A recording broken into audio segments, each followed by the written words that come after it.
Cette connaissance fut le plus rude de tous mes châtiments.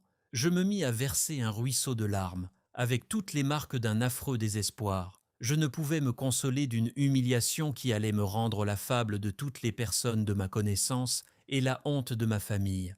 Je passai ainsi 8 jours dans le plus profond abattement, sans être capable de rien entendre, ni de m'occuper d'autre chose que de mon opprobre. Le souvenir même de Manon n'ajoutait rien à ma douleur. Il n'y entrait du moins que comme un sentiment qui avait précédé cette nouvelle peine, et la passion dominante de mon âme était la honte et la confusion. Il y a peu de personnes qui connaissent la force de ces mouvements particuliers du cœur. Le commun des hommes n'est sensible qu'à 5 ou 6 passions dans le cercle desquelles leur vie se passe et où toutes leurs agitations se réduisent.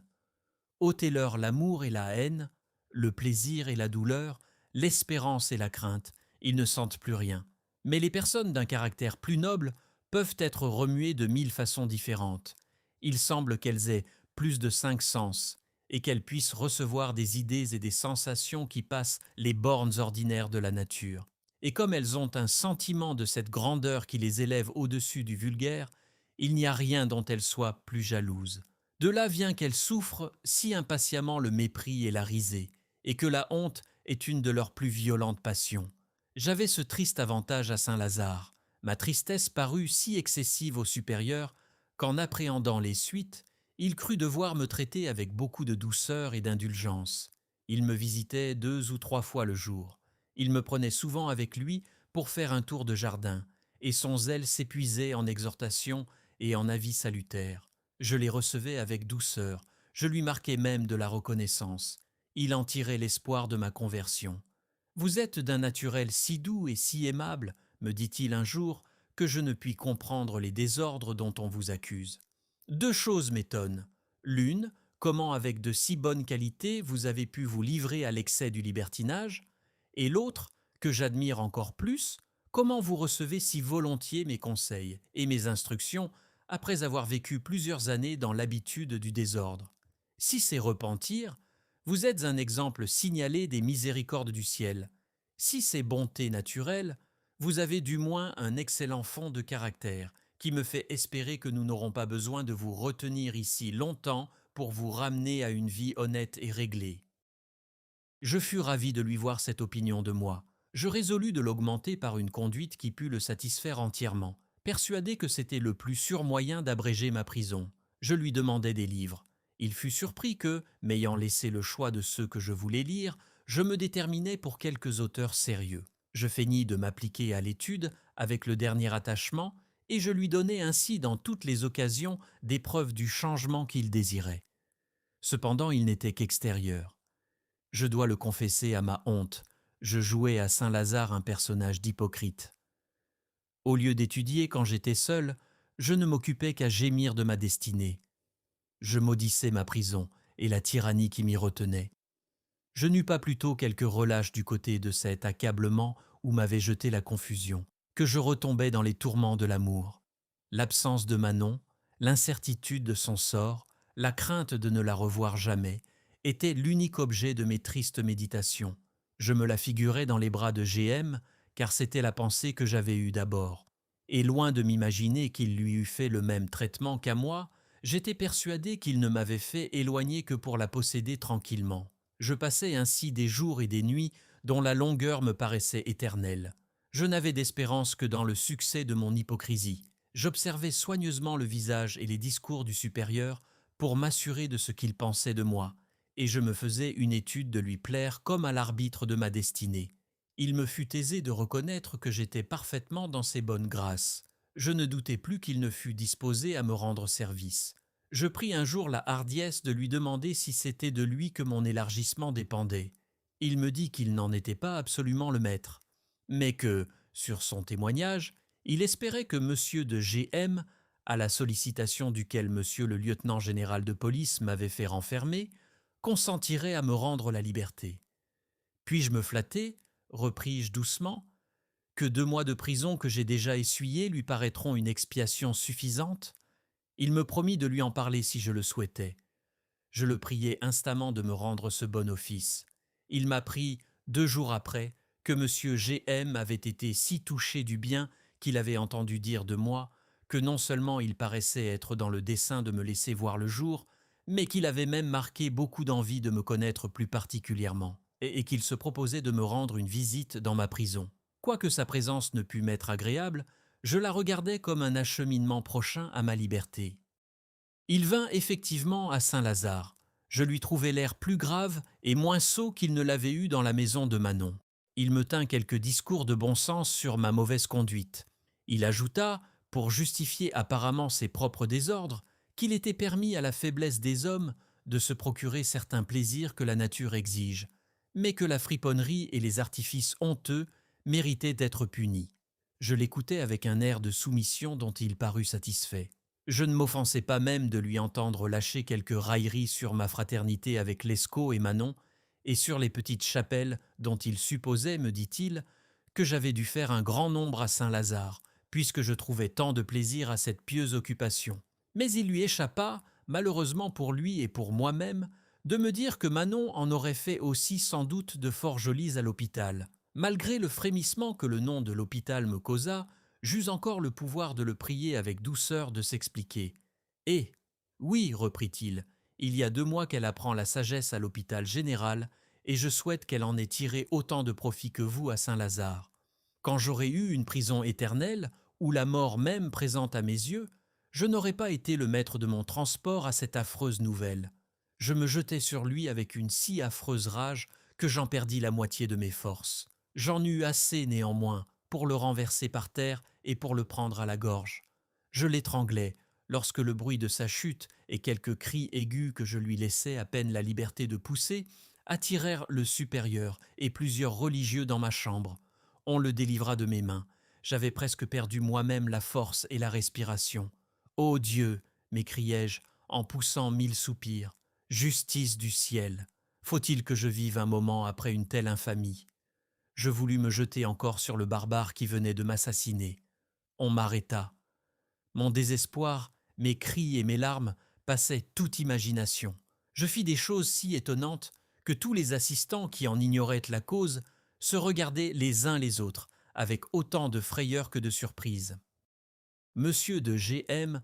rajustait pendant ce temps-là sa perruque et sa cravate, et dans le dépit d'avoir été si maltraité, il ordonnait au supérieur de me resserrer plus étroitement que jamais et de me punir par tous les châtiments qu'on sait être propres à Saint-Lazare. « Non, monsieur, lui dit le supérieur, ce n'est point avec une personne de la naissance de monsieur le chevalier que nous en usons de cette manière. Il est si doux d'ailleurs et si honnête que j'ai peine à comprendre qu'il se soit porté à cet excès, sans de fortes raisons. » Cette réponse acheva de déconcerter monsieur de G.M. Il sortit en disant qu'il saurait faire plier et le supérieur et moi, et tous ceux qui oseraient lui résister. Le supérieur, ayant ordonné à ses religieux de le conduire, demeura seul avec moi. Il me conjura de lui apprendre promptement d'où venait ce désordre. « Ô mon père !» lui dis-je en continuant de pleurer comme un enfant. « Figurez-vous la plus horrible cruauté. Imaginez-vous la plus détestable de toutes les barbaries. C'est l'action que l'indigne G.M. a eu la lâcheté de commettre. Oh, il m'a percé le cœur. Je n'en reviendrai jamais. Je veux vous raconter tout, ajoutai-je en sanglotant. Vous êtes bon, vous aurez pitié de moi. » Je lui fis un récit abrégé de la longue et insurmontable passion que j'avais pour Manon, de la situation florissante de notre fortune avant que nous eussions été dépouillés par nos propres domestiques, des offres que G.M. avait faites à ma maîtresse, de la conclusion de leur marché et de la manière dont il avait été rompu. Je lui représentai les choses, à la vérité, du côté le plus favorable pour nous. Voilà, continuai-je, de quelle source est venu le zèle de monsieur de G.M. pour ma conversion. Il a eu le crédit de me faire renfermer ici par un pur motif de vengeance. Je lui pardonne. Mais mon père, ce n'est pas tout. Il a fait enlever cruellement la plus chère moitié de moi-même. Il l'a fait mettre honteusement à l'hôpital. Il a eu l'impudence de me l'annoncer aujourd'hui de sa propre bouche. À l'hôpital, mon père. Ô ciel! Ma charmante maîtresse, ma chère reine, à l'hôpital, comme la plus infâme de toutes les créatures. Où trouverais-je assez de force pour ne pas mourir de douleur et de honte? Le bon père, me voyant dans cet excès d'affliction, entreprit de me consoler. Il me dit qu'il n'avait jamais compris mon aventure de la manière dont je la racontais. qu'il avait su à la vérité que je vivais dans le désordre, mais qu'il s'était figuré que ce qui avait obligé monsieur de J.M. d'y prendre intérêt était quelque liaison d'estime et d'amitié avec ma famille, qu'il ne s'en était expliqué à lui-même que sur ce pied, que ce que je venais de lui apprendre mettrait beaucoup de changements dans mes affaires, et qu'il ne doutait point que le récit fidèle qu'il avait dessein d'en faire à monsieur le lieutenant général de police ne pût contribuer à ma liberté. Il me demanda ensuite pourquoi je n'avais pas encore pensé à donner de mes nouvelles à ma famille, puisqu'elle n'avait point eu part à ma captivité. Je satisfis à cette objection par quelques raisons prises de la douleur que j'avais appréhendé de causer à mon père et de la honte que j'en aurais ressentie moi-même. Enfin, il me promit d'aller de ce pas chez le lieutenant général de police. Ne fût-ce, ajouta-t-il, que pour prévenir quelque chose de pis de la part de monsieur de G.M., qui est sorti de cette maison fort mal satisfait et qui est assez considéré pour se faire redouter. J'attendis le retour du père avec toutes les agitations d'un malheureux qui touche au moment de sa sentence. C'était pour moi un supplice inexplicable de me représenter Manon à l'hôpital. Outre l'infamie de cette demeure, j'ignorais de quelle manière elle y était traitée, et le souvenir de quelques particularités que j'avais entendues de cette maison d'horreur renouvelait à tout moment mes transports. J'étais tellement résolu de la secourir, à quelque prix et par quelque moyen que ce pût être, que j'aurais mis le feu à Saint-Lazare, s'il m'eût été impossible d'en sortir autrement. Je réfléchis donc sur les voies que j'avais à prendre, s'il arrivait que le lieutenant général de police continuât de m'y tenir malgré moi. Je mis mon industrie à toutes les épreuves, je parcourus toutes les possibilités. Je ne vis rien qui pût m'assurer une évasion certaine, et je craignis d'être renfermé plus étroitement si je faisais une tentative malheureuse. Je me rappelais le nom de quelques amis de qui je pouvais espérer du secours. Mais quel moyen de leur faire savoir ma situation? Enfin, je crus avoir formé un plan si adroit qu'il pourrait réussir, et je remis à l'arranger encore mieux après le retour du père supérieur, si l'inutilité de sa démarche me le rendait nécessaire. Il ne tarda point à revenir. Je ne vis pas sur son visage les marques de joie qui accompagnent une bonne nouvelle. J'ai parlé, me dit-il, à monsieur le lieutenant général de police, mais je lui ai parlé trop tard. Monsieur de G.M. l'est allé voir en sortant d'ici, et l'a si fort prévenu contre vous qu'il était sur le point de m'envoyer de nouveaux ordres pour vous resserrer davantage. Cependant, lorsque je lui ai appris le fond de vos affaires, il a paru s'adoucir beaucoup. Et riant un peu de l'incontinence du vieux monsieur de G.M., il m'a dit qu'il fallait vous laisser ici 6 mois pour le satisfaire. D'autant mieux, a-t-il dit, que cette demeure ne saurait vous être inutile. Il m'a recommandé de vous traiter honnêtement, et je vous réponds que vous ne vous plaindrez point de mes manières. Cette explication du supérieur fut assez longue pour me donner le temps de faire une sage réflexion. Je conçus que je m'exposerais à renverser mes desseins si je lui marquais trop d'empressement pour ma liberté. Je lui témoignai au contraire que, dans la nécessité de demeurer, c'était une douce consolation pour moi d'avoir quelque part à son estime. Je le priai ensuite, sans affectation, de m'accorder une grâce qui n'était de nulle importance pour personne et qui servirait beaucoup à ma tranquillité. C'était de faire avertir un de mes amis, un saint ecclésiastique qui demeurait à Saint-Sulpice, que j'étais à Saint-Lazare, et de permettre que je reçusse quelquefois sa visite. Cette faveur me fut accordée sans délibérer. C'était mon ami Tiberge dont il était question, non que j'espérasse de lui les secours nécessaires pour ma liberté, mais je voulais l'y faire servir comme un instrument éloigné, sans qu'il en eût même connaissance. En un mot, voici mon projet. Je voulais écrire à Lescaut et le charger, lui et nos amis communs, du soin de me délivrer. La première difficulté était de lui faire tenir ma lettre. Ce devait être l'office de Tiberge. Cependant, comme il le connaissait pour le frère de ma maîtresse, je craignais qu'il n'eût peine à se charger de cette commission. Mon dessein était de renfermer ma lettre à Lescaut dans une autre lettre que je devais adresser à un honnête homme de ma connaissance, en le priant de rendre promptement la première à son adresse. Et comme il était nécessaire que je visse Lescaut pour nous accorder dans nos mesures, je voulais lui marquer de venir à Saint-Lazare et de demander à me voir sous le nom de mon frère aîné, qui était venu exprès à Paris pour prendre connaissance de mes affaires. Je remettais à convenir avec lui des moyens qui nous paraîtraient les plus expéditifs et les plus sûrs. Le père supérieur fit avertir Tiberge du désir que j'avais de l'entretenir. Ce fidèle ami ne m'avait pas tellement perdu de vue qu'il ignora mon aventure, Il savait que j'étais à Saint-Lazare, et peut-être n'avait-il pas été fâché de cette disgrâce, qu'il croyait capable de me ramener au devoir. Il accourut aussitôt à ma chambre. Notre entretien fut plein d'amitié. Il voulut être informé de mes dispositions. Je lui ouvris mon cœur sans réserve, excepté sur le dessein de ma fuite. Ce n'est pas à vos yeux, cher ami, lui dis-je, que je veux paraître ce que je ne suis point.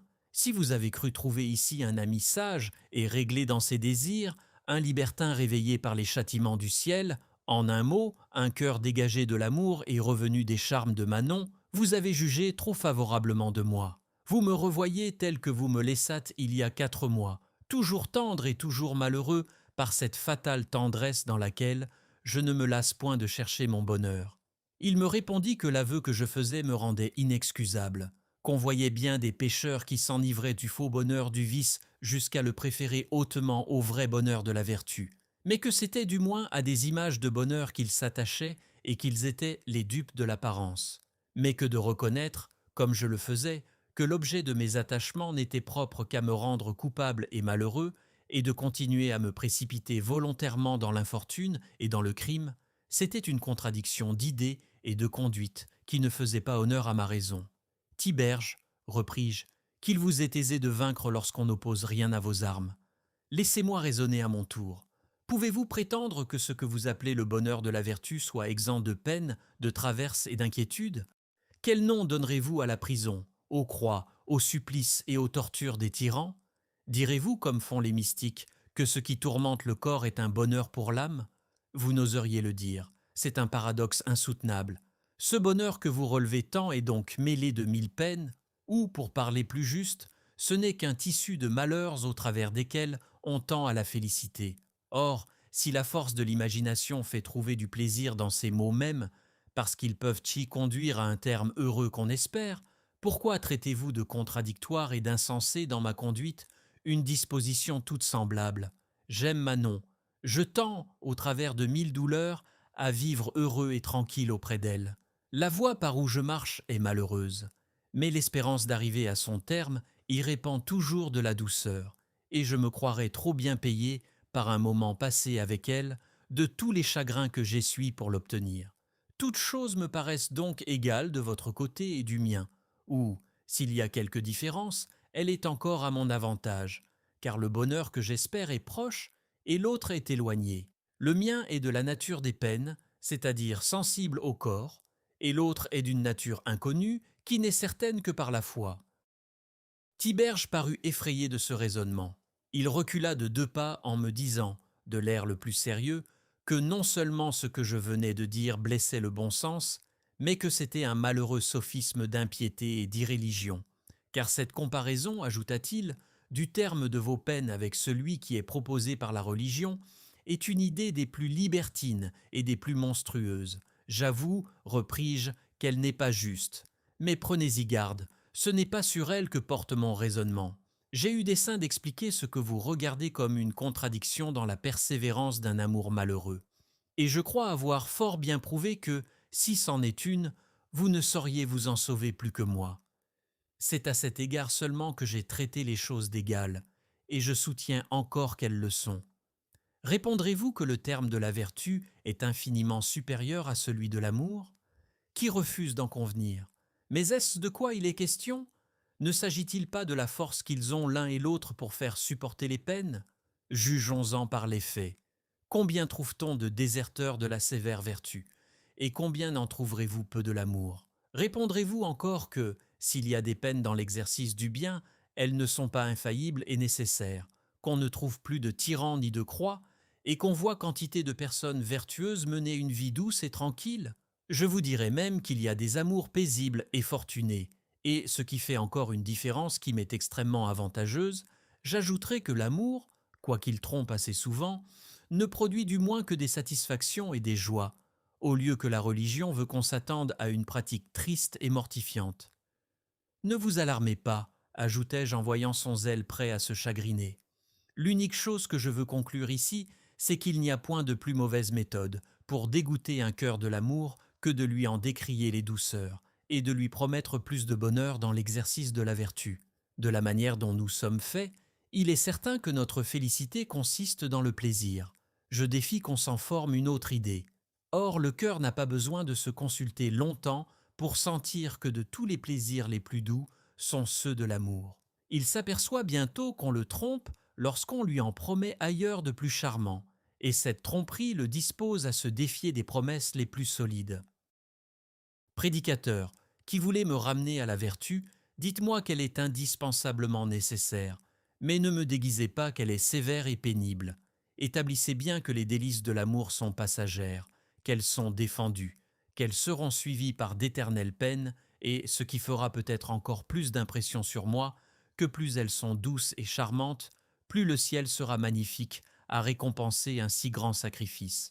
Mais confessez qu'avec des cœurs tels que nous les avons, elles sont ici-bas nos plus parfaites félicités. Cette fin de mon discours rendit sa bonne humeur à Tiberge. Il convint qu'il y avait quelque chose de raisonnable dans mes pensées.